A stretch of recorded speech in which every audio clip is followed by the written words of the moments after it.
Hello, Garland Nixon here, and going to have a great time on a Thursday night. I got my buddy Matt Ehret. Matt, welcome to my humble channel. Hey, thank you for having me on, Garland. I think you're really going to enjoy it. We got a lot to talk about. We're going to have a big discussion about the system, how we got here, and what's going on. Let's talk.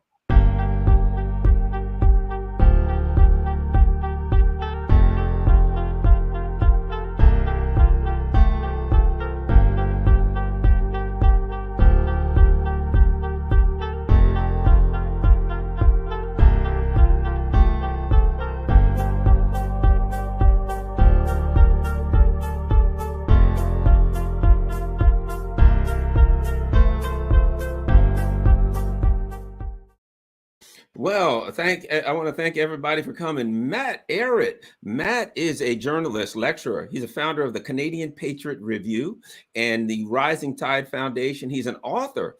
He's been on the Duran company, written for the Duran, Fort Russ, the LA Review of Books, China Channel. He's been published in Asia Times, Global Times, Oriental Review, Zero Hedge, all over the place.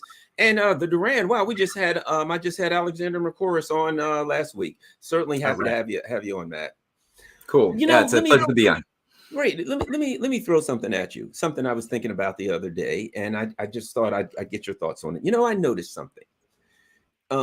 People talk about there's no way to vote your way out of it. And I refer to the two parties in the U.S. as a couple of brainwashed cults, right? And or I'll say there's one party and, they've got a few minor social differences, right? But I realized something.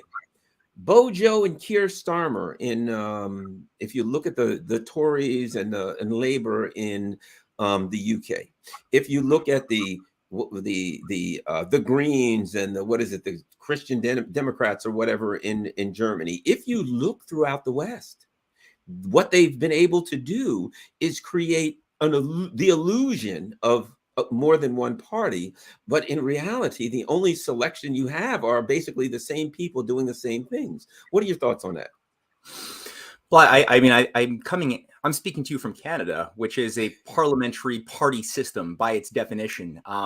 It is intrinsically, the party system is something I believe personally is a fraudulent type of way to organize society. The idea that you can have people thinking in terms of like a sports game with their party versus another party, where you don't really have a sense of an individual who can play a leading role outside of some party formula that they have to adapt to. And if they don't, they have a party whip to keep them in the line. And in the context of like a Canadian parliamentary or British parliamentary democracy, so-called, if you do stand for your conscience as a member of, let's say, the Liberal or NDP or Conservative, whatever, if you have your conscience compels you to stand against your party's program on any point, you're effectively kicked out. You're booted out of your party. Your career is over. The difference being when you compare that to a Republican system in principle. Now, I mean, admittedly, the U.S. Republican system has fallen quite far into this parliamentary party type of corruption. But when it works in its proper sense, and it has, I could see examples historically, you as an individual can stand for your conscience and you won't be kicked out. You can be, let's say you're a Republican, your party, let's say, votes to bomb a country halfway around the world. If you don't agree with that, you can stand up for your conscience. And you can put into words to organize your constituency and other constituencies using the platform, ideally, of a relatively uncorrupted media. And this, again, only works when you have a cultural level which is astute enough to use wisdom and to cut through I don't know if I can curse, but bull crap, Certainly. If you have that, then certainly it is useful to be able to have that platform and not risk your career being flushed down the toilet. I think today we have a problem where everyone just thinks in terms of, my team versus another team. And to the degree that they do that and they wait for one team to win out, they miss the fact that all teams, all sides, like you said, are all being taken over by agencies that are above any particular nation state and don't care about our interests. So all sides seem to be moving in the same convergent direction, which is not in anybody's benefit. So let me ask you about that. And I guess we had to get there. One of the things I know Max Blumenthal very well. He's here in the DC area, and he recently covered the Bilderberg Commission and the Bilderberg meeting, and that's part of the discussion, because when he talked about the people that were here, the king of some country, and former CIA chiefs and former chairs of the Joint Chiefs of Staff, and these people of power throughout the system, you realize that it's exactly what you're saying. The people that we see, the mask is Joe Biden and Bojo, but that ain't the monster behind the mask. So what are your thoughts on when people discuss, like Joe Biden? Clearly he's had better days, let's just put it like that. But and then the question is, there's somebody pushing the buttons. Who's pulling the strings and pushing the buttons? What are your thoughts on that? Oh, you're going straight for the nerve center. Going straight to it, man. Well, yeah, I mean, I think we don't really have a lot of time, eh? We are at the end of a system, and things could get very ugly very fast. So it's good not to beat around the bush. I do believe that there is a top-down, organized, oligarchical system above nation states, which organizes itself in the form of degrees of power with a certain type of executive control center, which I don't even believe is in the United States itself. Okay, right.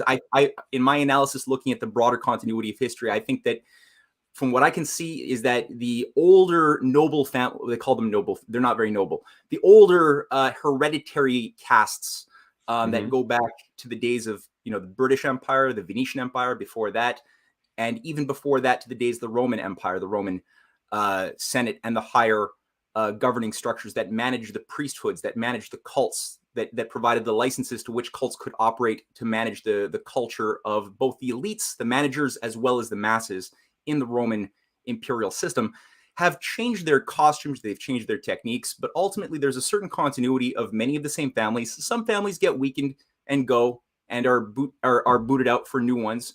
Some of the families, though, have maintained a stronger lineage, a stronger power structure. And I think that above many of the hierarchies of upper level managers, whether it's the World Economic Forum as sort of a junior partner to Davos, to the Bilderberg Group. World Economic Forum was created under a different name in 1971 by a protege of Henry Kissinger from Harvard named Klaus Schwab, but it was patronized. It was funded, and one of the key sponsors was Prince Bernhard of the Netherlands. He funded the first 5 or 6 Davos forums back in the early 70s. Prince Bernhard was the founder of the Bilderberg Group in 1954. So these are simply committee bodies that organize and cohere a broader policy, which has always been defined around a couple of points, but I think the primary one is get rid of the institution of sovereign nation states that emerged in the wake of the Golden Renaissance of Europe. That was a new type of way of organizing society. Instead of having, human talking cows living under a feudal lord's estate, which was the previous way that things had been done by and large before that moment of the Renaissance. Ultimately, by doing that, remove the ability for human beings to wield the type of political and economic power needed to defend themselves against the rapaciousness of that same oligarchical caste. Reduce the population to something a little bit more manageable than 8 or 9 billion. And in so doing, also dumb down, reduce the cognitive power and cultural level of the population so that they don't know how to use the mind that God gave them for any useful end. So that they're just satisfied with drugs, video games, maybe metaverse, things like that.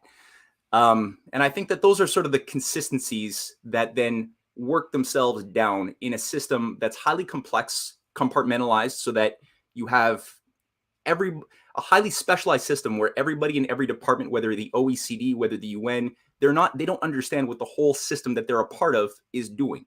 They're trained to be hyper compartmentalized and hyper specialized, so that only a small grouping of an executive needs to understand what the whole system is, what the machine does, and how the parts work together. And that's how this type of conspiracy works, in opposition to those naive views of conspiracy theories we see from things like Fight Club, right. Where everybody's in on it. And it's not like that. Well, very interesting. And so, I never thought about what you said, but when we think of the nation state, when we think of the way that our society is organized right now, it seems to us, because our lifespan is short, that it's been this way for 1,000 years, but it hasn't been this way for very long at all. A lot of these borders were redrawn even in the 1950s and 60s, when countries, and 70s, when some of the colonial countries were getting ostensibly free from colonialism. I've recently learned, in talking to people and traveling and talking to people in other lands and people of significant power in other lands, that I thought that some of that colonial stuff was over. But when I see how France still has like 40 of the top major ports in Africa, France still controls those. When I see France going over something in their former colonies of Lebanon, and I see when there's a problem, Macron's going over there saying, I'm going to handle it and I'm going to fix it. And I'm like, well, isn't that a sovereign nation? Holy moly. They were once a French colonial. And I realized that, again, they wanted to create the illusion that these countries had broken free of colonialism while still maintaining control of all of the levers of power and giving them the ability to extract the natural resources and the finances of these countries. Your thoughts?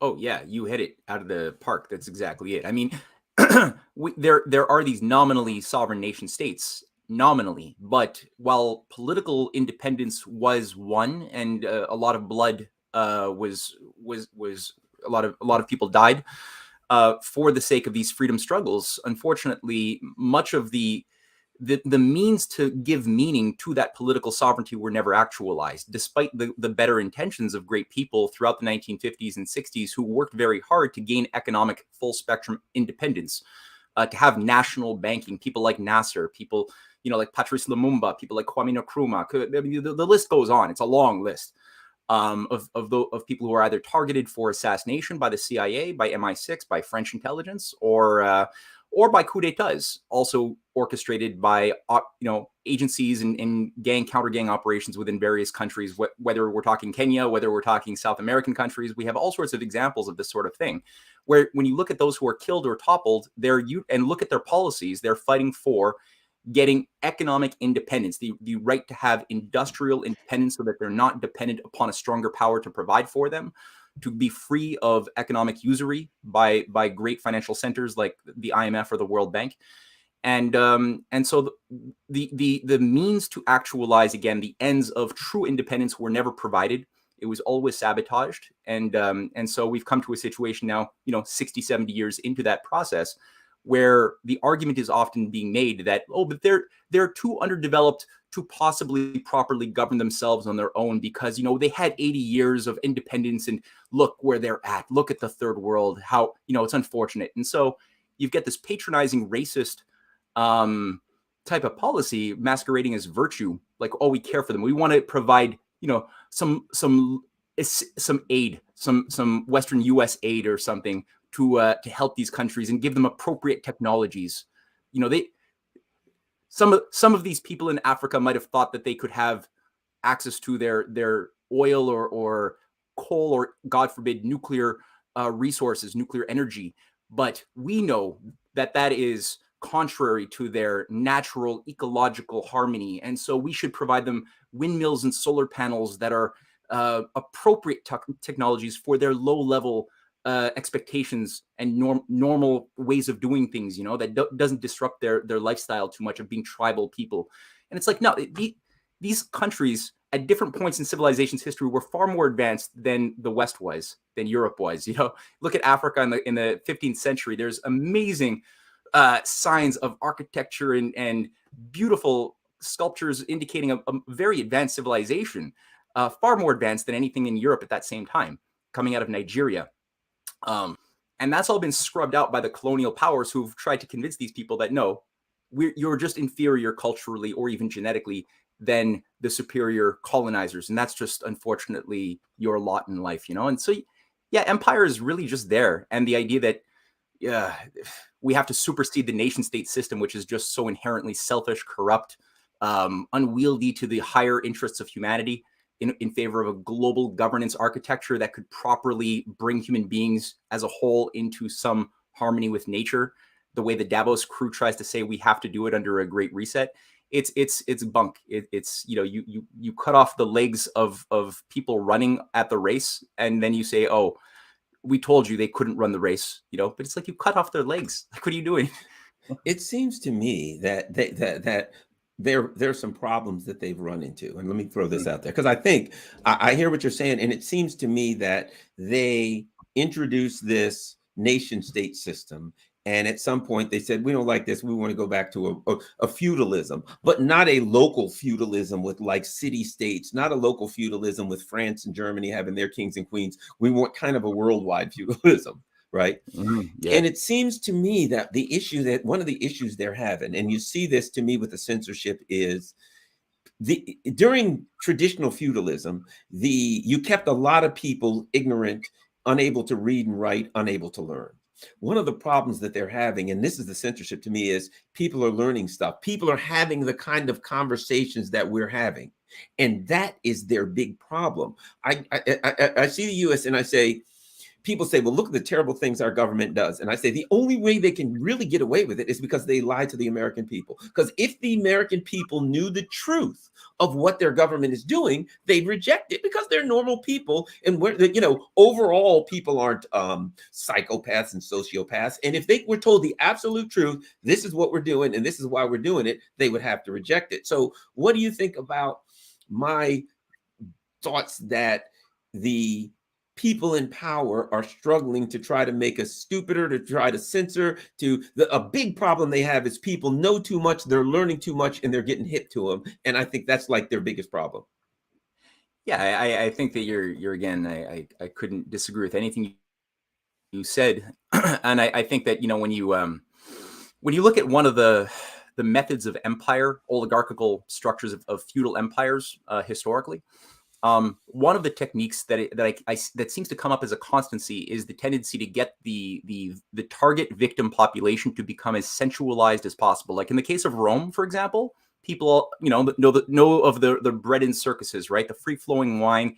200 plus days of the year became festivals at the peak of the empire, such that in the capital you had to have a highly decadent, bloated, over-bloated, unmoral population that would get off watching people getting ripped to shreds by lions, and that were hyper sensualized, so that they didn't ask any questions about is this a viable way of life, such that we're not being very productive. The abundance that we're enjoying is coming from the rapaciousness and the slave labor colonies on the outskirts of the empire, of subjugating other people on the outskirts that have to then become the slave labor colonies that feed the capital. So people weren't asking questions. They weren't getting uppity. They were more inclined to just like embrace their slavery, kind of like an early version of what Aldous Huxley says needs to be created, as far as a concentration camp of the mind, where you give people sensual gratification, feelies, soma, other forms of gratification, so that you might threaten to take away their if their spiritual cage is removed from them, they will kind of almost rebel to keep themselves in their cage. Part of it too, I think, is this question of when you're centralized, you believe in your senses as being the cause of reality. That is not true, though. Like, this cup doesn't just come as a cup from the store. Like, people who are dumbed down, the way the empire has dumbed us down through our education and culture, is people tend more and more to think of object fixation, right? They're like, this cup comes from the store, my cereal comes from the store.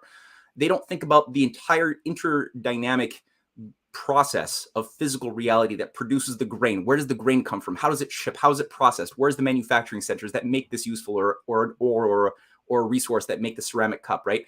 What about the machine tools that have to be capital intensive machine tools to produce consumer goods, right? Machines that make machines. What people don't think about that reality.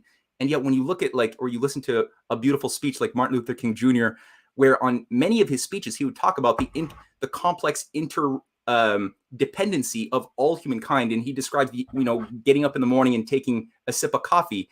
And he goes through in an elegant, poetic, simple way that anybody can understand how you just engage with like millions of people around the world. The beans from Kenya or Colombia, and he just paints a beautiful elementary school picture of what should be basic economic like economics 101 elementary fact that unfortunately, even by the time in our corrupt day and age, by the time you get your PhD in macroeconomics, most people have not even gotten that lesson under their belt. They're just stuck in mathematical models of the way monetary theory is supposed to work, or how price analysis is supposed to work. And they haven't thought about the basic parameters of reality that support life. They don't know about that. So they go along with things that are ultimately destroying their own children, their own future selves, their nation. And they seem to be smart people. They can read. They've got degrees. And yet they can't seem to identify the basic, simple causes of their own destruction, you know? And that's it. It's the corruption of the mind. Well, I'm glad you said that. That's going to take me into the current crisis that we have, right? Because it appears that we have the ultimate dual crisis, a crisis and an elite ruling class that's unable to deal with the crisis, right? Yeah. But here's my question, because I following everything. So in Europe, what's happened with Ukraine, and the European leaders are like, we've got to strike out at Putin, and they're doing all these things that is wiping out their own economies. And I was looking today, so the Polish people have supported now they're on the border of Russia. They get their energy from Russia. They get all kinds of things from Russia, but they hate Russia. Interestingly, I guess they're taught to hate Russia. So they hate Russia.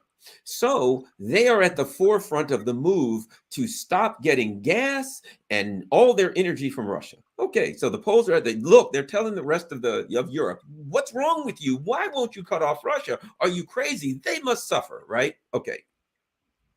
So they cut off Russia. The Poles are now having mass protests, people in the street that are upset because of the price of gas.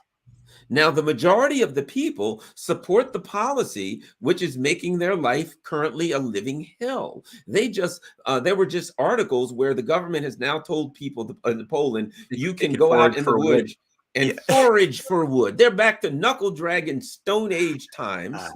But at the same time, look at this contradiction. Exactly what you said. They're in the streets protesting the government because the price of energy. They can't put one and one together and come up with, we're supporting a policy that creates that. And you see that all throughout Europe. And a lot of us looked at that when it first started and we're like, guys, I think we know how this movie ends. You're going to be screwed. And it's just like the Europeans were in this frenzy of anger and they couldn't get it. And it's slowly starting to creep in because reality's beating them over the head. So your thoughts of what's going on with Europe, how the leaders who seem inept, I don't know if that's the right word, but the leaders who are leading these people down the primrose path, and the people that are like, yes, let's go right on into this meat grinder and impoverish and deindustrialize our own continent. And of course, we know in a couple months, they'll be in the street screaming at those very same leaders that gave them what they asked for, although what they were told to ask for, and then they ultimately asked for what they were told to ask for. But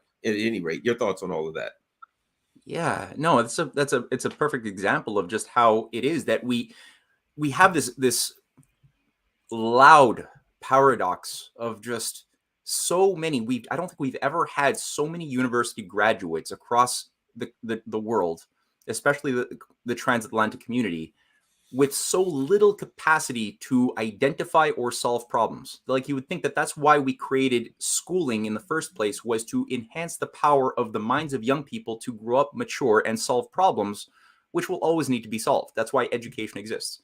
And yet here we are producing record numbers of diplomas, high level, higher education diploma, and yet no ability to identify how self-destructive these very obvious things are. And I was listening to an interview with the current head of the IMF and Christine Lagarde, Georgieva, forgot her first name. Anyway, and they were just talking about the surprising effect of the money printing of the past several years, especially under the pandemic, and how inflation seems to be growing out of control. And they're like, we didn't realize this is one of the unexpected effects of a policy that you couldn't know was going to happen. And it's like, wait a minute, this has happened hundreds, if not thousands of times in world history, that when you print money and you destroy the means of production, money loses value, you get inflation. That's exactly what we've done to the extreme. So how did you not know that? And you're supposed to be the smartest people in the room. And like you said, we have on energy basic elementary facts that if you have a certain amount of people, like if you have a very few people living at low standards of living, like we did in the medieval ages, having wood burning as your energy source, maybe some windmills, is an okay form of technology. We had those things back then, and that was okay for that type of norm of population levels, population life expectancy, that you would have. People lived on average 38 years of age, high infant mortality. Okay, that's fine for that age.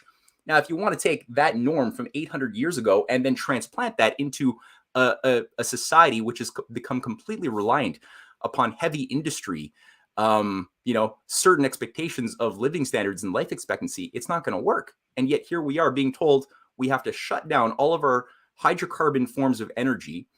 I'm not saying that we should always be on that. I don't think that that's the case. However, this is being done very radically and prematurely, that we should not only cut off all access from Russian abundant productions of natural gas and oil and coal, but on top of that, shut down what little we have left, and also shut down nuclear power on top of that, which are all supposedly just unnatural, bad for the environment, and go for windmills and burning wood from forests to stay warm, and maybe solar panels, which when you look at the quality of energy, not only is it hyper expensive, money we don't have to build these things, but the quality of energy that you get from windmills and solar panels is of such a low grade that you cannot have capital intensive industrial society maintain itself. You can only go and revert back to something we had maybe a few hundred years ago with those low level quality sources of energy that are, again, not very reliable, especially in wintertime. So the level of ignorance, of controlled ignorance, is very high and very dangerous, and it shouldn't be the case. Like, kids in grade 5, grade 6 should already be far more advanced and have more common sense than the people who seem to be, again, the smartest people in the room managing the technocracy of the rules-based international order. It's wickedly bizarre. Well, let me ask you this, something I know that you know about and you can enlighten us about, and that is the question about the empire. And here's what I mean. There was the British Empire, there's the US Empire, and I saw something that really made me think. When the US Empire felt threatened, the first thing they did was they created this thing called AUKUS. The US, the UK, and Australia. It was France, you're not in it. Germany, you ain't in it. No, it was the Anglo-Saxon Empire, as it were. You know what I mean? They felt threatened by the Chinese economically. That's all. It's the Chinese are going to grow enough economically that the traditional empire cannot impose its will on the world. That's what it seems to me. That it's not that the Chinese are doing anything, but they will have enough power that the US will not be able to arbitrarily impose its will on the global South, as it has always been, and extract their resources, and the empire lives good at the expense of the global South. Okay. And the first thing they did was they're like, we don't need the French, we don't need the Germans, they're not English speaking. Let's bring back this US. So my question is, the British Empire, the US Empire, did the British Empire go away? Is it still in charge of the US Empire? Is it a new empire? Talk about the British Empire, the US Empire, London, how did that work? Yeah, it's this. The second one, it didn't go away. No empire ever voluntarily dissolves and lets its colonies go free. If that happens, it happens with a fight, and there was no fight as such after World War II. And it just so happened to be the case that America came out of that experience of the war as the only integrated whole country with the majority of the productive powers of society there. They didn't get touched by the hot part of the war. The Soviet Union, most of Europe suffered greatly, but the British Empire was existentially threatened by the policies and the vision of people like Henry Wallace, Franklin Roosevelt, Harry Dexter White, Wendell Willkie, Harry Hopkins. I mean, there's a whole network of people who are working ardently with their counterparts in China, in Russia, in India, in South America, in Brazil, to externalize, to internationalize the New Deal. Basically providing the means for Tennessee Valley authorities, rural electrification projects for Africa, India, China, South America, beyond, Russia. And that would, if it had not been sabotaged, it would have, I believe, it was understood by the British grand strategists of the day that it would have negated the ability for the British maritime power, and as well the banking power, because Britain was never just a maritime physical power controlled through high finance in the city of London. If every nation was doing these things, working together in cooperation, finding their mutual win-win, like best interest was in working with their neighbors instead of against their neighbors, that's a fact. That's the way. That's good business. Then that would also involve applying certain things that had been done very well at times in the U.S. when it had sane management, usually people who were assassinated while in presidential office in the case of the USA, of protectionism, emitting productive credit for large-scale industrial projects, infrastructure. That was something applicable to every country, and many countries around the world wanted to adopt that. Kwame Nkrumah was studying in the United States, studying the Tennessee Valley Authority, and at Bretton Woods, the American delegation was fighting very hard against the British, against John Maynard Keynes, who represented the Bank of England and the idea of a one world banking currency, to support the right of all of the small former colonized countries to have full spectrum economies and stand on their own 2 feet. And they had succeeded even at dissolving the Bank of International Settlements in terms of the vote, at least at Bretton Woods. However, as we know, Roosevelt died a little bit too soon, no autopsy. His allies were all labeled red commie traitors under the new Anglo-American relationship built up by Truman and Churchill. Things like the US-UK Signals Agreement was set up on the same day that Churchill delivered his Iron Curtain speech on March 5th, 1946. Same day. And that was the basis of the Five Eyes being created, right? The integration of the NSA into the GCHQ that same day. And this itself was really just the manifestation of what people like Cecil Rhodes had called for in his will of 1877, of a conquering of the belligerent colonies of the Americas under a new global reconfigured British Empire, maybe under a different veneer, but ultimately the same thing.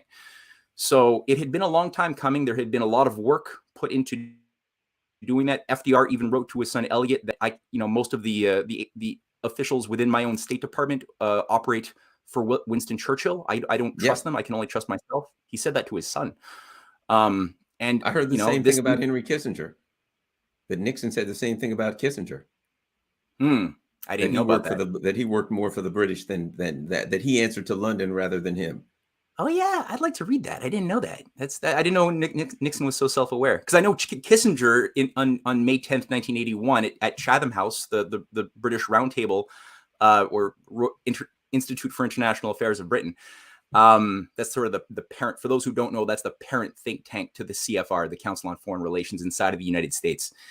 He delivered his famous Chatham House speech saying he sided with Churchill over FDR in terms of Churchill's view of how the world should be governed after World War II against Roosevelt's naive, stupid idea that you could support the sovereignty of all of the individual nations of the world to stand on their own 2 feet. And he said that was naive.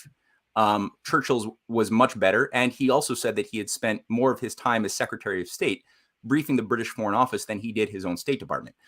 So the fact that Nixon was self-aware, it's interesting. I didn't know that. I know that Lyndon Johnson in his last interview, somebody had sent me the link to it, where he says that the entire time that he was the president, he felt the same guns that killed Kennedy pointed to the back of his neck, which he said he thought was tied to a CIA operation running out of the Caribbean, which was news to me.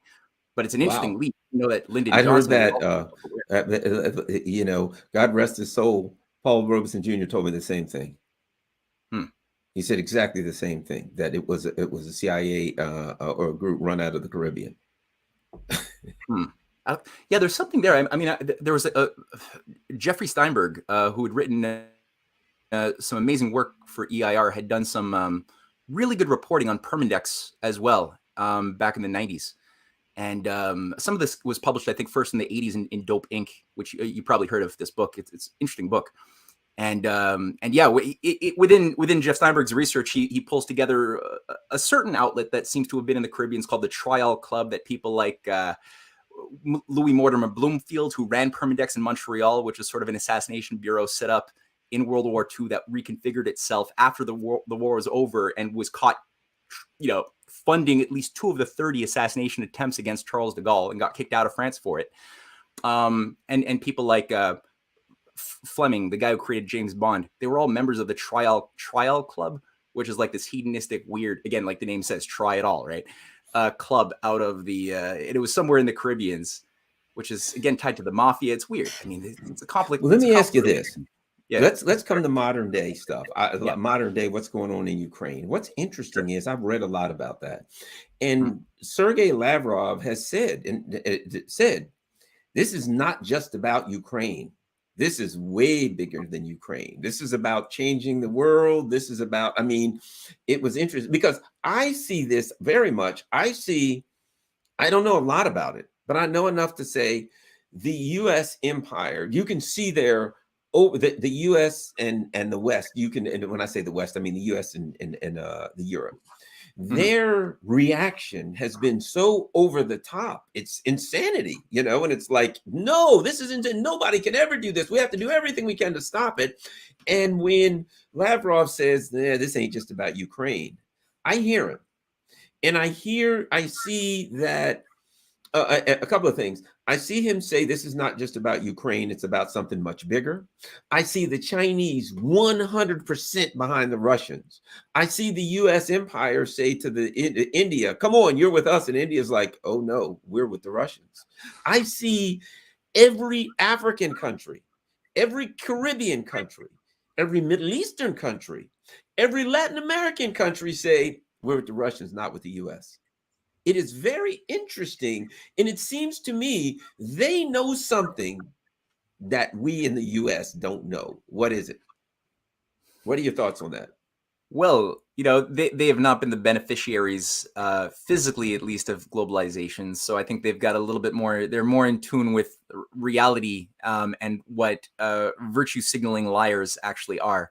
So I think that they could see pretty clearly the Titanic that the Western transatlantic rules-based order has become. It's a giant bubble sitting upon unpayable debts that are going to be defaulted upon, that are going to have a chain reaction collapse, that are going to result in what is likely going to look similar, but on a bigger scale to the same sort of destruction of Weimar Germany, 1923, maybe mixed with a little bit of 1929 banking collapse, where because it's sort of like a weird hybrid situation today that features elements of the deleveraging of the system of 1929 and the over bloating money printing that had occurred in 1922-23 that completely devalued the Reichsmark, where people were wiping their butts with money because obviously toilet paper was selling for trillions of dollars and we were all just billionaires. So I think that these guys know, these nations know that they have been brutalized for decades, and they see that this system is running to the end of its game.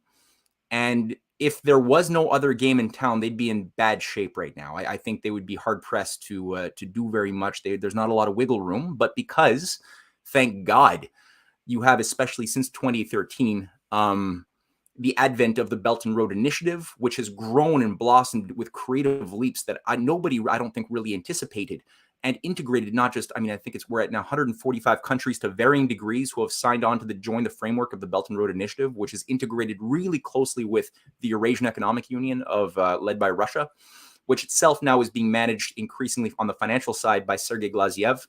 I think Glaziev is one of the smartest people in Russia who understand the nature of the game and what needs to be done to build a viable new system, but it's moving ahead quite fast. You have Lula da Silva saying that, if he should win the elections coming up in Brazil, that he will make the creation of an alternative currency for South America or Latin America as a whole, called the SUR, the SUR, his top priority. He's got a lot of allies who think the same way as we've seen with the tendency of, I think it's something like 6 or 7 Latin American countries who were expected to show themselves in the United States at the Summit of the Americas. They just boycotted, more than that even. Mexico just being one of the biggest economic powers, but they were joined by Bolivia and many others who all just said, no, we're not going to go.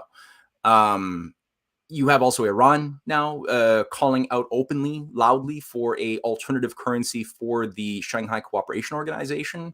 All of these things are very synergistic if they're operating under the type of paradigm we've seen demonstrated to great success by China with its capacity through the Belt and Road Initiative to build miraculous mega projects, 40,000 kilometers of high-speed rail. Canada has 0. The US may be a few hundred kilometers, and it's not even high-speed.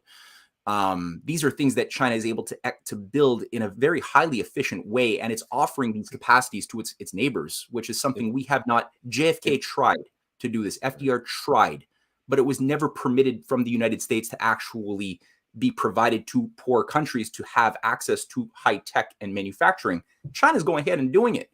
So yeah, I think these countries know that there is the only one more boat that floats, and they're I think positioning themselves to be on that one.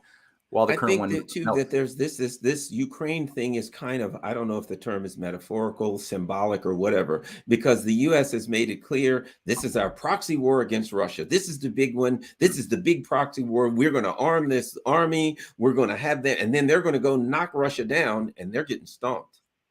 And at some point, it's going to be, they're not going to be able to spin it anymore because the Ukrainian military simply is the Russians.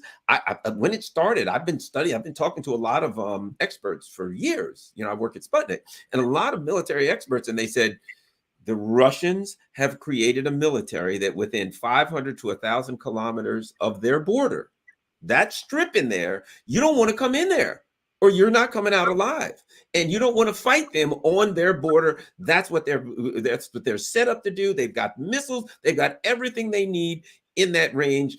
And the U.S. empire walked right into that mousetrap. In a way, people are like, they set a trap for Russia.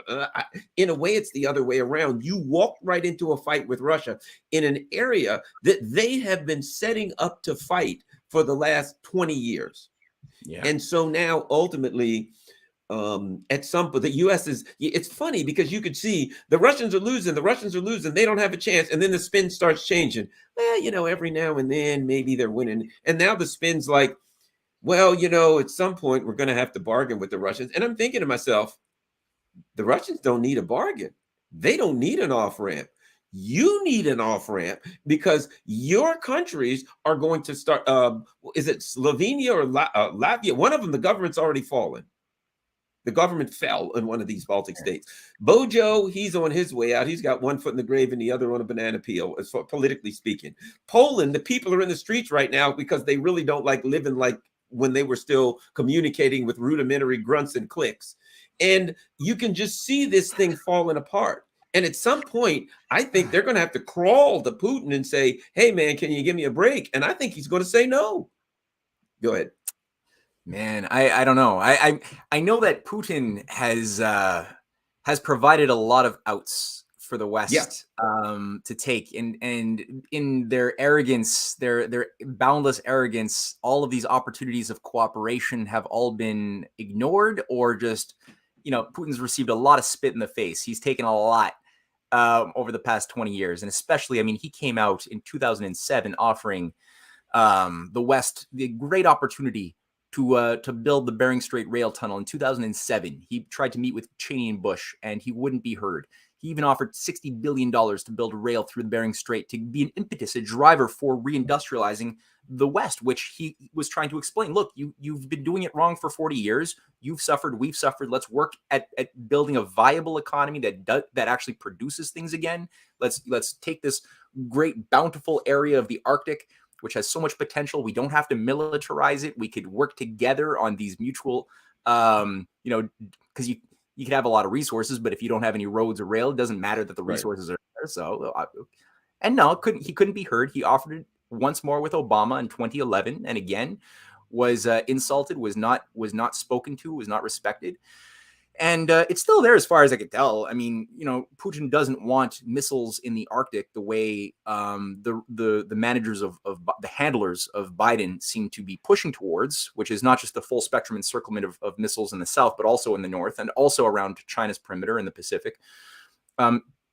Despite all of that, we've continued with this New World Order script. It's like we've been committed to the same damn ivory tower script of how the New World Order should be the day the Soviet Union disintegrated.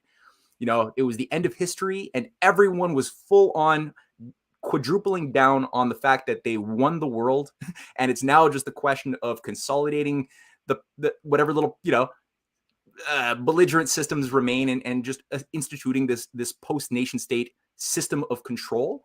And now all of a sudden, for the past 8 years, it doesn't work that way. They can't get their regime changes the way they used to so easily.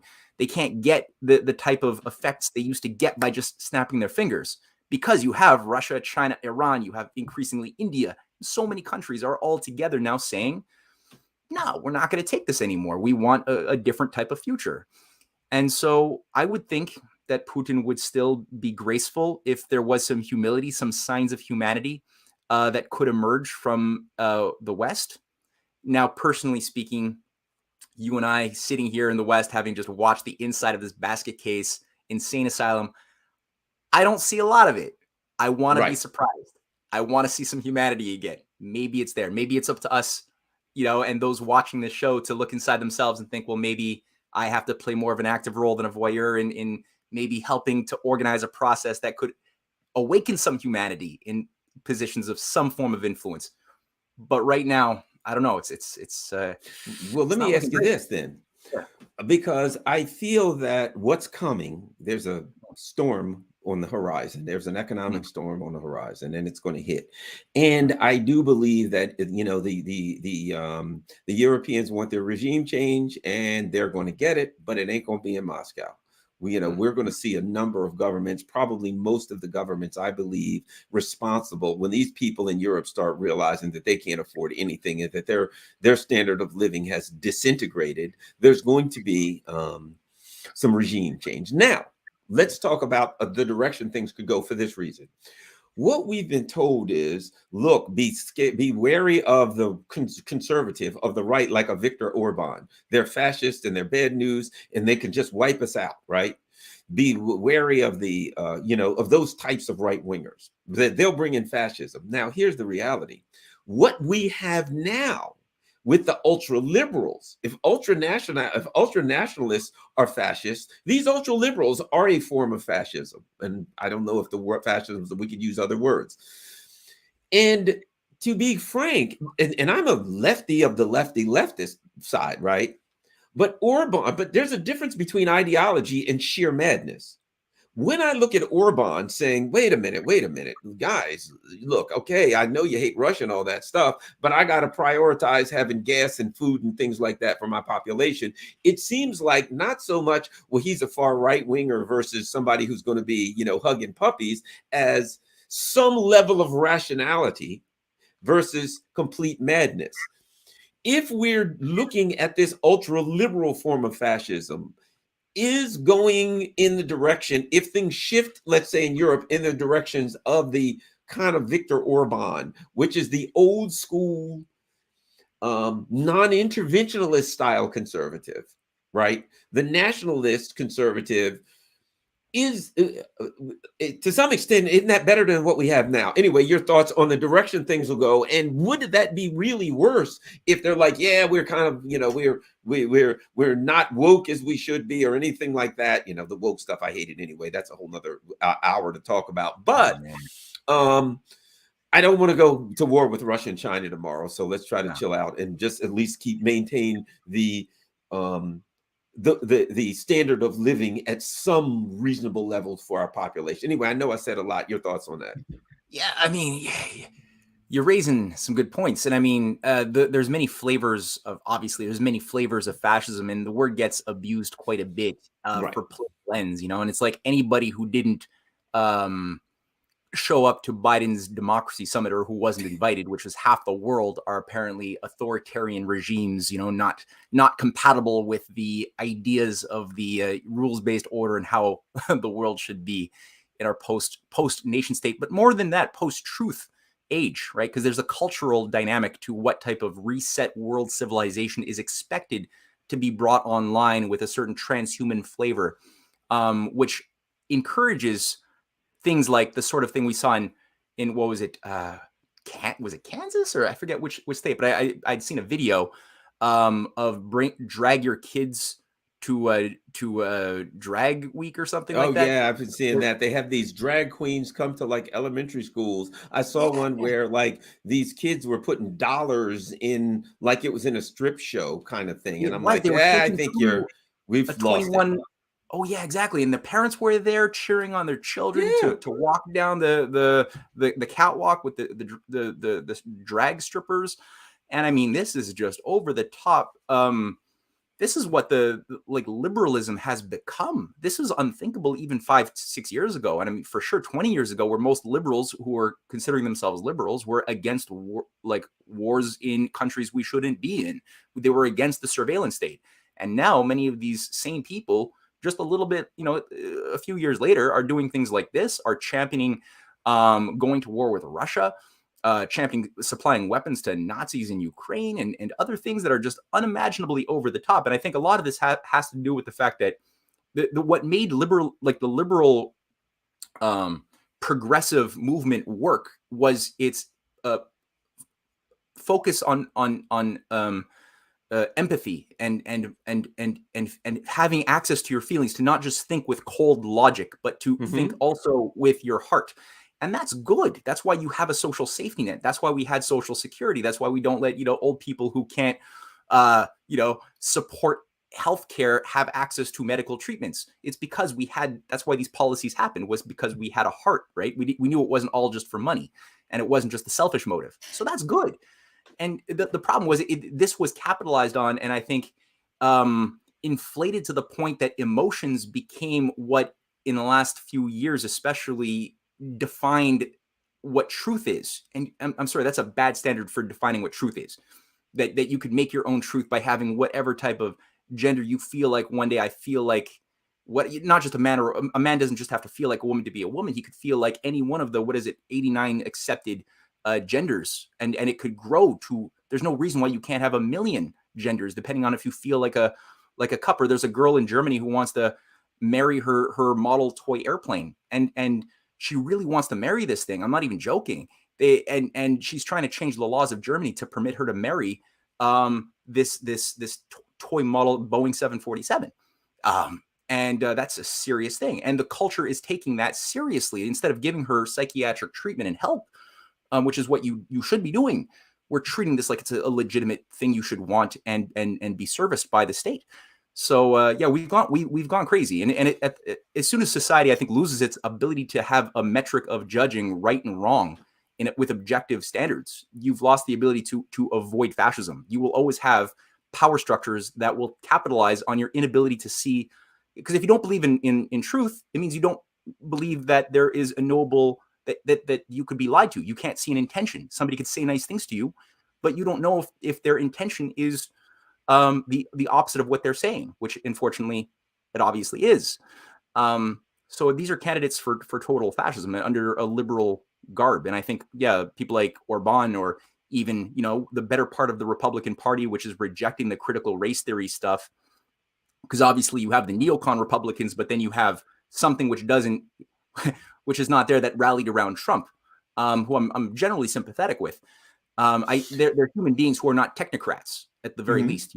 With all of their problems, they're human. I could see humanity there. I don't see these automaton zombie Borg-like technocrats who are governed by their their ideology. So that's a thing that is reactive. Let me ask you this, Mm. and I don't know if you can answer this question, but I'll throw it at you. I had some people asking me, what is neoliberalism, neoconservatism, blah, blah, blah. And I put it like this, right? I kind of went back to the old Zen thing I studied Zen, where you say, I can never know who I am. Who are you? Well, my name is Garland. Okay. That could you change your name to Mike? Yeah, and that you'd still be the same. So Garland is a description of you. Mm. Tell me about, oh, I'm a carpenter, I'm a plumber, I'm a whatever. You're still describing you. What is this thing? Who is this person? And it's ineffable. No matter how many words you use, you can never really ever get to what you really are, which is fine, which is okay, right? So what I said was, look, when you say what is neoliberalism, what is neoconservatism or wokeism, there's this thing, and we may be getting close to it. Its economic policies presents as neoliberalism. its expansionist and militaristic policies presents as neoconservatism. Its cultural policies presents as wokeism. We're still talking about this ball, right? If you look at it through the lens of what culturally, what is this beast, this monster? Wokeism. That's you can see it through looking at it. Wokeism. It pushes wokeism. What about economics, neoliberalism, austerity, all that kind of stuff? IMF, WTO, blah, blah, blah. Oh, yeah. What about military? See this expansionism, overthrowing countries, so when they're grabbing their stuff, okay, that's just, but there's still something there. Could it be this thing that I have yet to identify that's presenting in these different ways? Is this very powerful economic / old families, old this structure that when we start talking about the Bilderbergs, when we start talking about Chatham House, when we start talking of going back to Cecil Rhodes, when we start going back to this kind of London Wall Street, names like Cabot Lodge and DuPont and these kind of names start coming up. Could that be that this is what we're talking about that's presenting itself, that's hidden, this hidden monster that presents itself as neoconservatism or neoliberalism or wokeism? Yeah. Yeah. No, Let me know if I'm going to making sense. Yeah, you are. I know. Absolutely. I get it. I think that in our world, there's a lot of people get confused, I think, around the utilization of terms. And nominalism is a dangerous thing sometimes, where people think that the truth is located in the definition of the word you're using. Right. And so they have all of these presumptions and prejudices that they bring to the word that you say. And sometimes you could be talking to somebody using the same words, and it takes maybe 30, 40 minutes or longer before you realize, wait, we're talking about two different worlds. Like, we're using the same words, but our thoughts are totally different.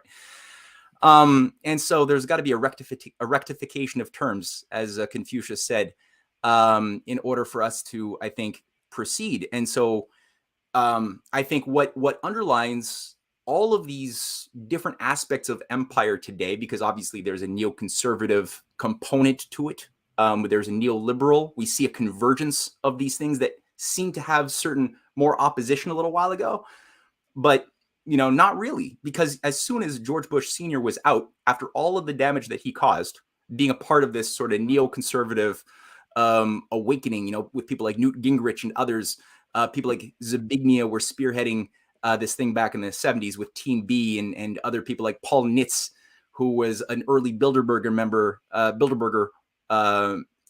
founding member with Kissinger and others. And so you had this weird thing that metastasized in the Republican Party. It selected the Republican Party as its host. It took a little while for it to fully take over the host. Mm-hmm. And we saw the effects of this thing in Desert Storm and in a variety of things that Bush Sr. had done. And then people thought, oh, now we got something different with Bill Clinton in 92. And all of a sudden we had this massive flux of Rhodes Scholars, people like Strobe Talbot, yes, and Robert Reich, and all of these Oxford Rhodes Scholars all of a sudden just infused themselves into the White House. And people somehow got Susan Rice. Susan Rice. Yeah. Monsters. Most of them are monsters. Absolutely. They're and so it was a very ill-placed sense of relief as we saw that the technique just shifted gears a little bit, where the neocons had their own view of what the New World Order should be, as far as a characteristic of the US being the dominant power over the world, and being the world policeman as the single hegemon, with the United Nations and everything else being subservient to the USA as the power center, the police. That came out in the Project for New American Century very clearly. And they're very brutal. Very brutal. Very neocons. They don't, some of the other people wanted to use a scalpel. These people use a sledgehammer. They're extremely brutal. Whereas you have other elements that try to finesse their way. They want to paint a Picasso and get in charge. These people want to take a D9 bulldozer, put it in first gear, and just flatten everything in their way. Yeah. And that's where I think that the to be able to understand the controlled opposition of the seeming left and seeming right, that are both very controlled systems, is to see that the left, which was also the Democratic Party, was also infused and taken over like a host being taken over by a virus. It's not the same Democratic Party by 1990 that you had with JFK, right, or his brother Bobby. There was Right. an infusion and a takeover. It happened here in Canada with our parties too, and you can map out how the Fabian Society, which sort of is a more left elitist think tank operating out of the London School of Economics, and it operates as sort of the mirror image. But whereas the Rhodes Scholar movement operated out of Oxford, doing fundamentally the same thing, indoctrinating young talent for the next generation to be the upper level managers, to infiltrate and permeate. However, at least before World War II, it was more clear this left and right, where the round table tended to be more right wing appealing. They respected or responded, like when you look at people like Lord Milner or Lord Halifax or Philip Kerr, they were a little bit more of the old school, like smite the savages, subvert and just destroy, burn the earth type of doctrine of get everyone to submit to the superior Anglo-Saxon race of the pure British people. And the Fabians, people like H.G. Wells, Julian Huxley, John Maynard Keynes, and others, they were like, no. Let's be more patient. Let's take the Fabian approach, right? Attrition. That was the Fabius Maximus approach of the Roman general. You defeat your armies, you defeat Hannibal by pulling them into attrition, get them to waste away, and then when they're weak, then you strike. So just you might not see it in your lifetime, but just wait, okay? And the round table approach, the more brutalized approach, was tried a few times with World War I. It was tried with World War II. It didn't work. It created Frankenstein monsters that were unwieldy to their upper level managers in London. And Hitler realized at a certain point, wait a minute, why am I going to be the junior partner of the New World Order when I have all of this economic and military power? I could be the guy running the show, and Britain could be my junior partner. And some British people, like the King of England, Edward VIII, was happy to go along with that. Many were. Others were not so much. They wanted to stay in the driver's seat, and so he had to be put down like the Frankenstein he was, or the Frankenstein monster. And a new strategy was then put into play after World War II, using the Fabian Society technique and the Round Table movement, the Rhodes Scholarship Trust Fund babies. They all were sort of absorbed into a more of a collaborative relationship with the Fabians.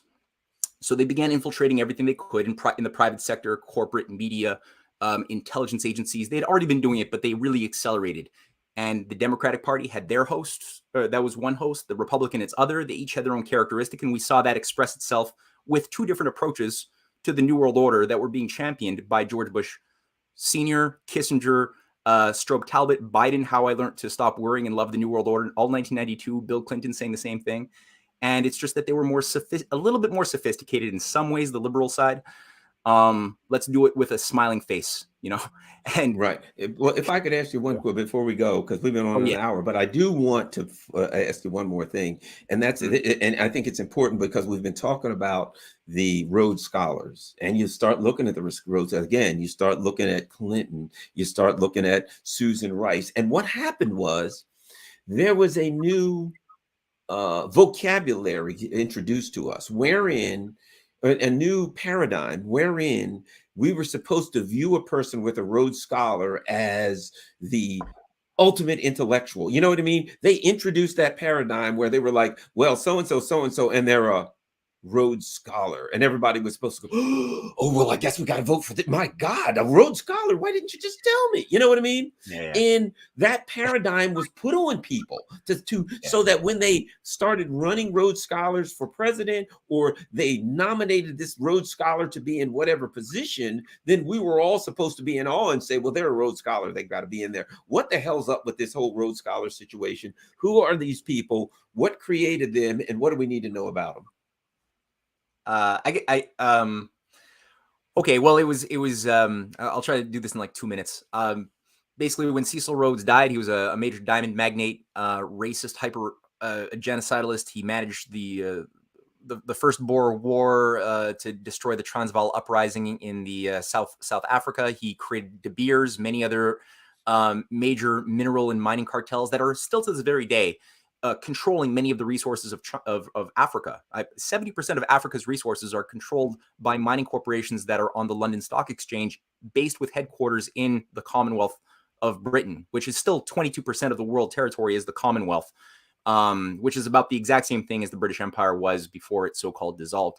So it's really the same economic empire that it ever was. So Cecil Rhodes was the guy who created a lot of these institutions, and combining with certain financial resources, both his own ill-begotten gains, his own pile of money, as well as some Rothschild money.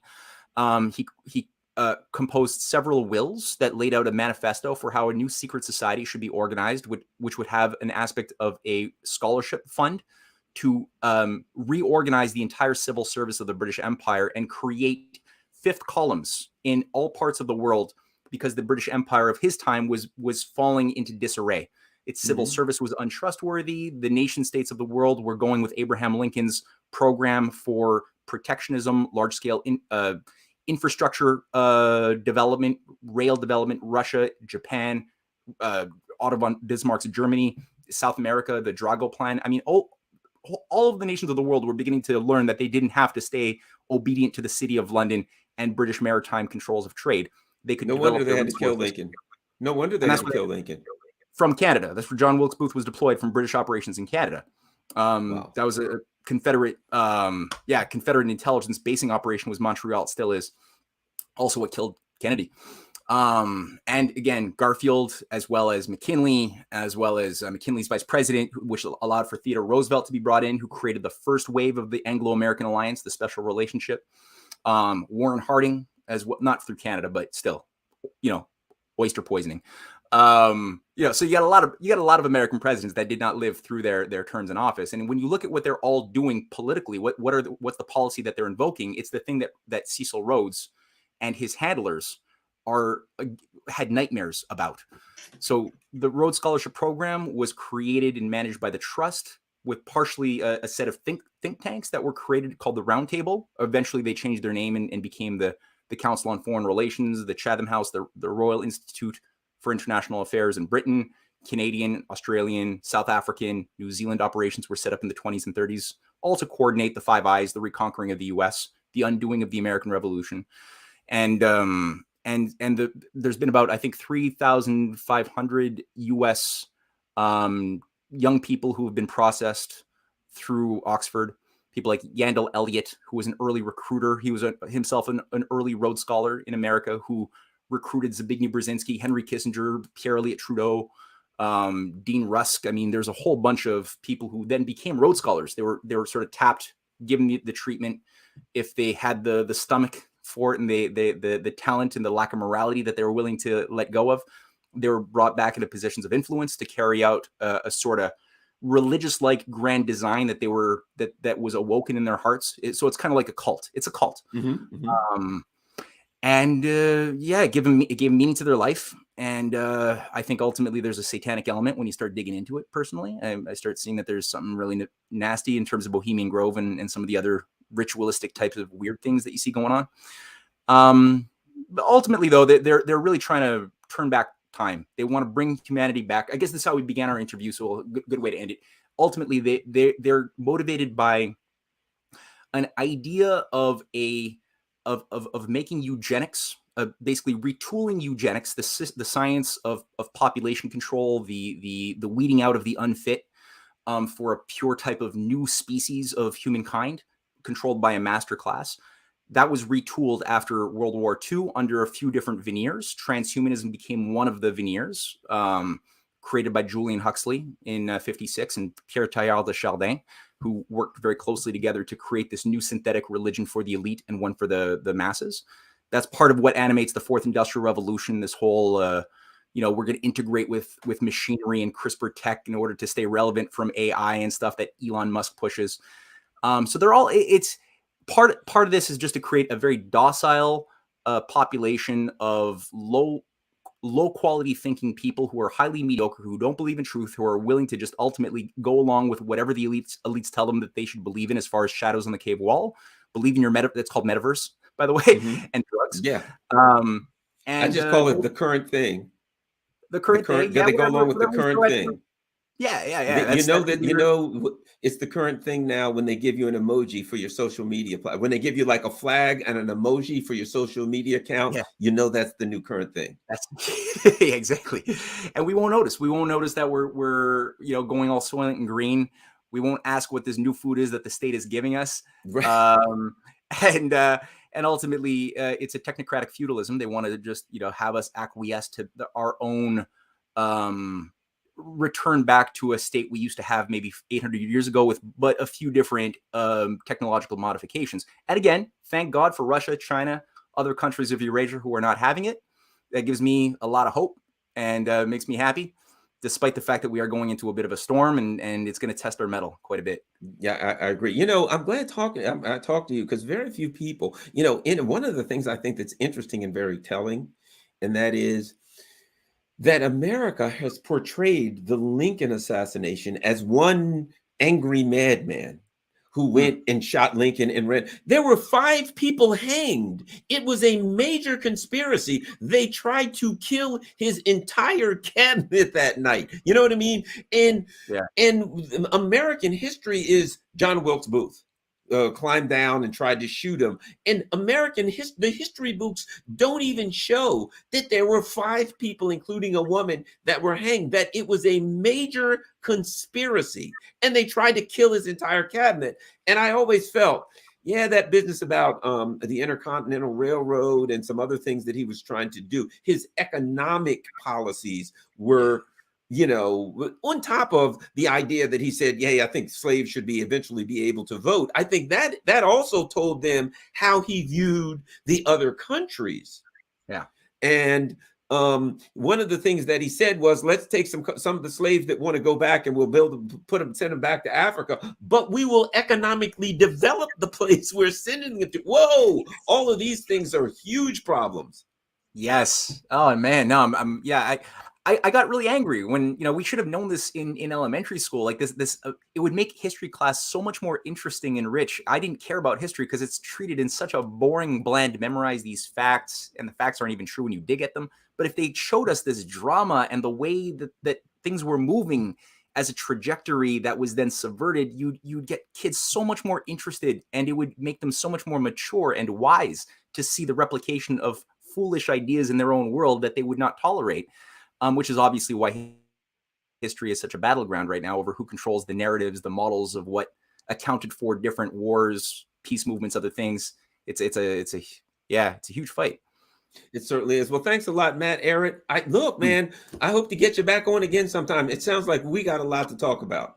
Yeah, anytime. Sounds like we got a good time. And I've got shows around. I got a show now, and I've got my Pacifica shows, one in Washington, D.C. I got one in Los Angeles. So I'll have to get you on my radio shows and really freak the people. But you know what? Let me say this before I go. You know what is interesting? And a lot of people tell me I'm a little bit of a different guy. I was on Fox News for years. I was a mainstream news guy. I had a TV show in New York, when under the Fox, I walked away. I was in mainstream news. I just walked away from all of it because I'm not reading a teleprompter, and this stuff is not real. I'm out of here, right? And what's interesting is that my radio shows in Pacifica, right? Here's what's interesting. And I want you to hear this. When the Ukraine war started, and I just talked about the reality of what it was, simple stuff like, what the hell do you think the United States would do if the Russians were pumping weapons into Mexico? We'd go to war, right? And just simple logic, right? The first week or two, people called in, you're a Russian bot, a Russian puppet, a Putin lover, blah, blah, blah, blah, blah, right? Yeah. It changed. And now you know what people call in Los Angeles and in DC. Thanks a lot, Garland. Keep doing what you're doing. You're telling the truth. I do believe people are starting to wake up. I do. With the things that I see, I think it happened during COVID. I think COVID was a big thing. And a lot of people woke up and started to wake up. And I think there is a movement going on of people that are just starting. And what's interesting is it's not just people on the right. There are people that I totally disagree with ideologically that I'm tight with now. Because we're both oh, this is a whole bunch of bullshit now here. We got to, you know what I mean? We got to live in the real world. These people are liars and frauds. Well, see, that's the thing. Like, just as we have convergence of the psychopaths who seem to be on different sides, we were talking about left and right, but they're actually converging all in the same feudal, dystopic world order. At the same time as you have that, you have a convergence of people who are still have access to their moral compass. They just they have access to basic common sense, and I mean, we're seeing so many people who thought they were on the left, who thought they were on the right. And ultimately, they're human beings first, and they know that they want to preserve their nation. They want to be able to feed their kids. They don't want to live in a dictatorship for the next several generations of dark age. And I see awakening too. I mean, my website has been exploding with activity over the past couple of years, especially. It had gone dormant for a couple of years. That's actually one thing. I got a little demoralized when Obama was still in, and I basically just stopped my Canadian Patriot website. I set it up in 2012, and by 2015, I just said, there's no point in doing this. And I kept it going, but there was no change. I didn't add any material for 2 years. And I decided one day to look at the dashboard, and just see, okay, well, what's going on? This is like Trump has now been in there for a few months, and it was blowing up. Like, I had like 800 people showing up every day, and I wasn't doing anything. I wasn't trying to put new material out. So what I realized was the script broke, right? The New World Order script, even though Trump had all sorts of problems, Right. I can accept that. But he wasn't one of them. He wasn't one of them. No, and no one's going to tell me they wanted him in and they didn't want Hillary in. No, they wanted Hillary in. But it demonstrated that there is something viable inside of the USA which was capable at this late stage of the game to still break a script that way. And it was a boost for me. It gave me a lot of energy to say, okay, if people are hungry, let's actually feed. And it's going to feed me too in so doing. And then with the whole 2 years of COVID insanity and everything else, that's been an increased accelerated boost of people who were complacent. And all of a sudden now the fire, they could feel it. So you have a lot of people now searching for water. So there's definitely a move towards truth and hunger for it. And I think it just needs to be tightened up in terms of solution orientation. There's not that Right. leadership you need to have to give it the type of coherence it needs to do battle with the type of highly centralized, organized enemy structure that we currently have managing the international deep state, which is a very highly centralized thing. Yeah. So you'd have to have But Malcolm X battle said, plan. Huh? Malcolm X said, you got to wake people up first. He Yes. said, before you can do anything, you got to wake people up first. And I think that's where we are. I appreciate you coming on. I'm talking with Matthias Desmond. I don't know if you're familiar with him. He does the what is it? Mass formation. I think it's very important to understand that. Agreed. So I'm talking with him and his people, and I hope to get him on next month. But anyway, thanks a lot, Matt. Ehret, where can people find you? Oh, yeah, right. So they can go to CanadianPatriot.org. That's updated every day with new material. Also, RisingTideFoundation.net. I manage that. It's more educational, cultural focus that I work with my wife on that platform. My book series on the Clash of the Two Americas, or the Untold History of Canada series, they could pick that up on the Canadian Patriot website. That's pretty good. That's quite a bit of material there. All right, thanks very much. And for those who can't see my T-shirt, it actually says "Action for Assange." I'm a big Julian Assange, free Assange, free Assange. Gotta leave with that. Thank you very much, Matt. Hope to have you on again soon, man. Have a great night, and certainly appreciate it. I'm sure everybody enjoyed it. Bye. All righty. That was Matt Ehret. See, I told you guys it would be awesome. It was going to be a lot of fun. So here's what I want you to do. I want you to share this with all of your friends on all of your platforms.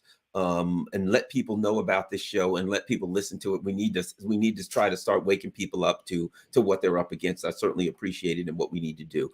Also, make sure you go to my Rockfin channel, ROKFIN, rockfin.com/Garland Nixon. Look in the show notes. You'll see my Rockfin stuff, because you never know when they're going to throw me off of YouTube. And I want everybody on YouTube to also be subscribe to my Rockfin channel.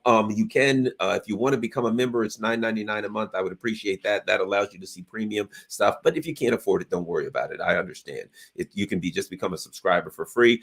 My Patreon information, my Patreon page is in the show notes. Also, PayPal, That's in the show notes. My email address, garlandin@gmail.com. Certainly, I appreciate everybody coming on. Wow, 342 people. Smash that like button. I should have 342 likes for sure. Share this. If you're watching this on Twitter, make sure you go to my YouTube and my Rockfin page also and become a subscriber. Thanks a lot, everybody. Have a great night.